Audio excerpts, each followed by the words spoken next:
நம்ம ஓகே. எப்படி ராமேஸ்வரத்தை வந்து பெருசா நம்ம சொல்றோமோ, கர்மாவை அசைச்சு பார்க்குறது. திருச்செந்தூரும் அப்படியான ஒரு ஸ்தலம். எப்படி அப்படின்னா, அங்க இருக்கக்கூடிய அந்த பாறைகள் இருக்கு இல்லையா? ம். நம்ம கர்மாவை அசைச்சு காமிச்சிடும். நான் ஒரு ஓகே. கடுமையான வழியில இருக்கேன். பயங்கர லைஃப்ல நெறைய தோல்விகள சந்திச்சிருக்கேன் நான். திருச்செந்தூர் போயிட்டு வந்தோனே ஒரு ரிலாக்ஸ் தெரியும். அந்த கடல்ல போய் குளிச்சுட்டு வரும்போது ஒரு பெரிய ரிலாக்ஸ் தெரியும். காரணம், அங்க இருக்கக்கூடிய பாறைகள். உங்க கர்மாவ வாங்கி வச்சுக்கும். திருப்பி ரெமிட் பண்ணாது. இல்ல திருப்பி ரிலீஸ் பண்ணாது. So okay. 2 கடலுக்கு தான் இந்த தன்மை அதிகம். ஒண்ணு அ ராமேஸ்வரம், இன்னொன்னு திருச்செந்தூர்.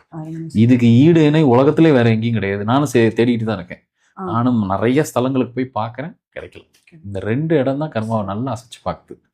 Super sir. நான் ஹோல் இந்தியால எத்தனையோ ஸ்டேட்ஸ் இருக்கு. எத்தனையோ பீச்சஸ் எவ்வளோ பெரிய கடற்கரை இருக்கு நமக்கு. எவ்வளோ இப்ப சென்னையில கூட தான் கடற்கரை இருக்கு. இங்க போய் குளிச்சா ஏதாவது சரியாகுதான்னு கேட்டா, இல்ல. இல்ல. அசைக்க மாட்டேங்குது. அங்க போய் நெறைய பேர் பாருங்களேன், திருச்செந்தூர் போயிட்டு வந்தோனே எனக்கு குழந்தை கிடைச்சிருச்சுன்னுவாங்க.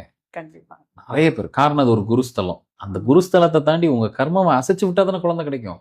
ஆ, ஆ. அது வரைக்கும் அது ஒரு முட்டுக்கட்டை.